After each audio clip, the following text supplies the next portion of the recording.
ငါဘဲတွေကိုမင်းဟာအဖြစ်တိမ့်ပိုက်ချင်နေတာလားလို့မေးခွန်းထုတ်တော့တယ်ကျွန်တော်လှုပ်လက်စအလုပ်ကိုရက်လိုက်ပြီးလောကြီးချင်းမရှိတဲ့လေတံနဲ့ဦးလေးကြောင့်ဘဲတွေကအခုကျွန်တော်ကျွေးတဲ့အစာကိုပဲစားတော့တာဦးလေးသာသူတို့ကိုအိမ်ပြန်ရောက်အောင်မောင်းသွားနိုင်ရင်ကျွန်တော်တခုမှထပ်မပြောဘူးဒီခြံကိုဖျက်ဆိုလဲဖျက်ပေးမယ်လို့ပြောလိုက်တယ်ကြောက်မှန်ချန်ကအဲ့ဒီနေရာမှာရက်နေရင်မျက်နှာကနီးတစ်ခါပြားတလဲဖြစ်နေတဲ့ဘဲတွေကိုမောင်းပြန်လို့မရဘူးဆိုတာသူတေချာပေါက်သိနေတာကိုဒီရက်ပိုင်းသူနေတိုင်းအရှုံးနဲ့ကြီးရင်ဆိုင်ပြီးပြန်သွားခဲ့ရတာပဲဘဲတွေကသူ့ကိုမြင်တာနဲ့ကန်အလဲကိုကူးသွားကြတာများအကျွေးရှင်ကိုရှောင်ပြေးနေတဲ့အတိုင်းပဲသူကျွန်တော်ကိုစူးစူးဝါးဝါတစ်ချက်စိုက်ကြည့်ပြီးလှည့်ထွက်သွားတော့တယ်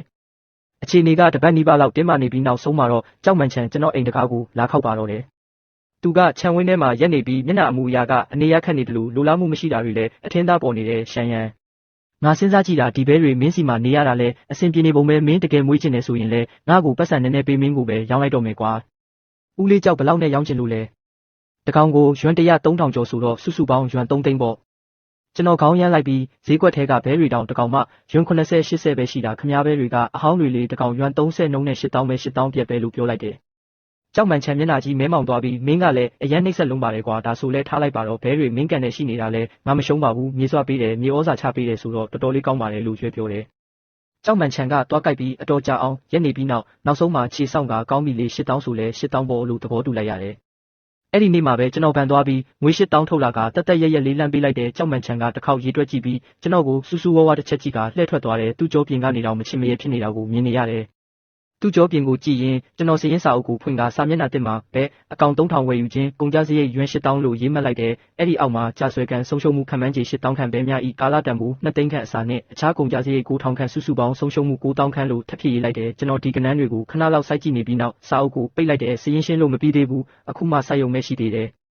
ရွှန်8000ဆိုတဲ့ဈေးပေါ်နဲ့ဒီဘဲအကောင်3000ကိုလွှဲပြောင်းယူလိုက်ပြီးနောက်ကြောက်မှန်ချန်အနေနဲ့ဒီကိစ္စကိုဘယ်တော့မှကျင်းတတ်မှာမဟုတ်ဘူးဆိုတာကျွန်တော်သိနေတယ်တကယ်တမ်းဒီဘဲအကောင်3000ကျော်ကိုကို့အမိပေါက်ဖြစ်တင်ပိုက်လိုက်တဲ့အခါမှာတော့ပထမဆုံးအခက်ခဲကကြောက်မှန်ချန်ရဲ့လက်စားချေမှုထက်တောင်ပိုစောပြီးရောက်လာခဲ့တယ်ဘဲတွေကိုလွှဲပြောင်းယူပြီး4ရက်မြောက်နေ့မှာပဲကျိုးလန်စီကနေအလောတကြီးဖုံးဝင်လာပါတော့တယ်ရှန်ရန်ဒုက္ခတော့ရောက်ပြီးအထက်ပိုင်းကအစာဆက်ယုံထုတ်လုပ်ရေးလိုင်းပြင်နေတယ်အဲ့ဒီအပြင်ဟိုရက်ကမိုးကြီးလို့ပြည်နယ်လမ်းမကြီးပါပိတ်သွားတော့ပရိုတင်းများတဲ့အစာတွေပြတ်သွားပြီးငါးဆိုင်ကလက်ကျန်ကမင်းအတွက်2ရက်စာပဲလောက်တော့မယ်အမြန်တောင်နောက်ထပ်တစ်ပတ်လောက်နေမှအစာတစ်ထက်ရောက်လိမ့်မယ်လို့ကျိုးလန်ကပြောလာတယ်ကျွန်တော်ဖုန်းချလိုက်ပြီးအစာစားဖို့စောင့်ရင်းအတန်စာစာနဲ့អော်နေကြတဲ့ဘဲအုပ်ကြီးကိုကြည့်ကမျက်မှောင်ကျုံမိသွားတယ်ဒီဘဲအကောင်3000ရဲ့အစာအိမ်ကပရိုတင်းများတဲ့အစာတွေနဲ့အသားကျပြီးကျနေပြီးအစာသာပြတ်သွားရင်သူတို့ကို4ချိန်ကျသွားမယ်အပြင်ဦးနှုံးကလည်းထိုးကျသွားလိမ့်မယ်ဒါတွေမကပဲစားလောင်လာတဲ့အခါအခုမှအသက်ပြန်ဝင်စားပြူလာတဲ့ကြာဆွဲပင်ပေါက်လေးတွေကိုယူသွတ်စွာပြန်ပြီးကက်ဖြတ်စားတောက်ကြလိမ့်မယ်ဒီရက်ပိုင်းမှာကြာပင်ပေါက်လေးတွေကအရွက်တစ်လေးတွေထွက်လာခါစားရှိသေးတာဒုတိယအကြိမ်ဖြစ်စီးခံရမှုကိုတော့လုံးဝခံနိုင်ရရှိမှာမဟုတ်ဘူးအစားထိုးစရာတစ်ခုခုတော့ရှာမဖြစ်မယ်ကျွန်တော်သုံးပြီးဆိုင်ကယ်ကိုစီးပြီးမြို့ပေါ်နဲ့ပတ်ဝန်းကျင်ရွာတွေမှာတနေကုန်လှည့်ပတ်ရှာဖွေခဲ့တယ်ရိုးရိုးစပါးဆိုရင်ဘဲတွေကမစားဘူးဟင်းသီးဟင်းရွက်အရွက်တွေဆိုရင်လည်းဘာအာဟာရမှမရှိဘူး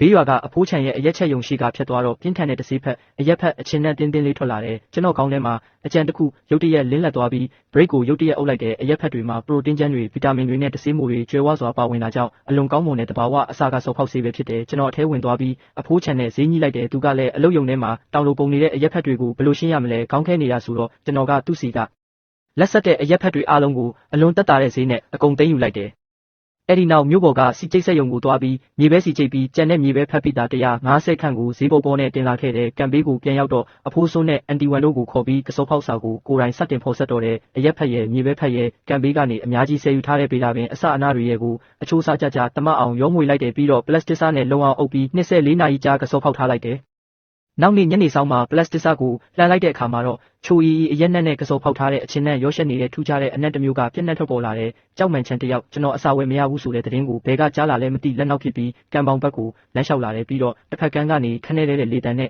အိုဟိုတက္ကသိုလ်ကျောင်းသားဆိုတာတကယ်မတူတာပဲအစားကောင်းတွေမဝယ်နိုင်တော့ဘဲတွေကိုအမိုက်တွေဆက်ကျွေးနေပြီပေါ့မင်းရဲ့ဒီဘဲ3000က3ရက်မကျော်ခင်တဝက်လောက်ငှက်ပေးဆိုင်ပြီးတေတော့မယ်ထင်တယ်အဲ့ဒီအချိန်ကြာမှမင်းငါ့ကိုလာတောင်းပန်ရင်တော့ငါကဝယ်မှာမဟုတ်ဘူးလို့ပြောတယ်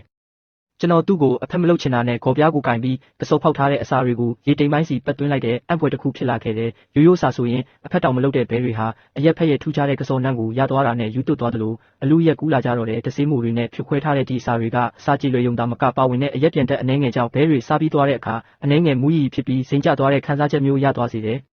နောက်ရက်တွေမှာတော့အစားဝနေတဲ့ဒီဘဲအုပ်ကြီးဟာအရင်ကလိုဟိုဒီလျှောက်သွားပြီးအင်အားမဖြုံးကြတော့ဘူးကျူပင်တော်တွေနဲ့မှော်ပင်တွေပေါ်မှာအေးအေးဆေးဆေးမိအိတ်နေကြတော့တယ်ဒါကြောင့်ကြာပင်ပေါက်လေးတွေလည်းလုံးဝဘေးကင်းသွားသလိုမြေပဲဖက်မှာပါတဲ့အစီတက်ကြောင့်ဘဲတွေရဲ့အမွှေးတောင်တွေဟာပိုပြီးချုံမွေးတောက်ပတ်လာကရေဆိုလဲပိုခံလာတယ်တပတ်ကြာလို့ကျိုးလန်ကသူ့ပြစ်ကကားလေးနဲ့ပရိုတင်းများတဲ့အစာတစ်တွေလာပို့တဲ့အခါတတစ်ခုလုံးမှာအေးလူနဲ့ဝါဖြိုးနေတဲ့ဘဲအုပ်ကြီးကိုကြည့်ပြီးမျက်လုံးပြကျွန်တော်စရင်စာအုပ်ကိုဖွင့်ပြီးအရက်ဖက်ရောဆက်အစာတီထွင်နိုင်ခဲ့၍ကုန်ကြစရိတ်လေးဆဲကျဆင်းသွားပြီးဘဲများတိတိတတ်တာဝါဖြိုးလာသည်လို့ဖိဖိနှိမ့်နှိမ့်ရေးမှတ်လိုက်တဲ့ကြောက်မှန်ချန်ကျွန်တော်ကိုလှောင်ပြောင်ခြင်းနဲ့အကြံစီကလည်းထပ်ပြီးပြစ်ကျသွားပြန်တယ်သူ့လိုကက်ဆေးနေပြီးအသေးအမွှားကအစာတွက်ချက်တတ်တဲ့သူကဒီလိုအရှုံးကြီးရှုံးသွားတာကိုကြိတ်မိတ်ခံရတဲ့အခါကွယ်ရမှာတေချာပေါက်ဒုက္ခပေးဖို့ချက်မှာပဲထင်းတဲ့အတိုင်းပါပဲဘဲတွေကိုအယောင်းဝယ်လုပ်ပြီး၃ရက်မြောက်နေ့ညနေမှာကြာဆွဲကန်နဲ့ရွာပြင်ကပင်မရေမြောင်းကိုဆက်သွယ်ထားတဲ့ရေဝင်တကားကိုတယောက်ယောက်ကအဆောက်အုံစွန့်ပစ်ပစ္စည်းတွေပြီးလက်မြေတွေကြောက်ခဲတွေအများကြီးတုံးပြီးရည်ရွယ်ချက်ရှိပိတ်ဆို့သွားခဲ့တယ်အခုကຫນွေဦးရသည်ဆိုတော့ကြာဆွဲကန်တွေကရေတွေကအငွေ့ပြန်တာမြန်တဲ့ရေချိုအဝင်မရှိဘူးဆိုရင်လောက်ဝက်မတိုင်ခင်ရေသွေးကလင်းမြန်စွာပျက်စီးသွားပြီးဘဲတွေကိုယောဂရစေနိုင်တဲ့အပြင်အောက်ကကြာဆွဲတွေကလည်းရေမလုံလောက်လို့ကြီးထွားမှုရပ်တန့်သွားတာဒါမှမဟုတ်ပုတ်တိုးသွားတာတွေဖြစ်လာနိုင်တယ်ပိတ်ဆို့ခံထားရတဲ့ရေဝင်ပေါက်ကိုကြည့်ပြီးကျွန်တော်ကရိုးရွာသားတွေလိုဒေါသတကြီးနဲ့လမ်းပေါ်ထွက်ပြီးမဆဲဆိုခဲ့ပါဘူးသူ့ရဲ့ဒီအကွက်ကိုကျွန်တော်စောစောကတည်းကကြိုတင်ကာကွယ်ထားပြီးသားပါအဲ့ဒီညမှာပဲ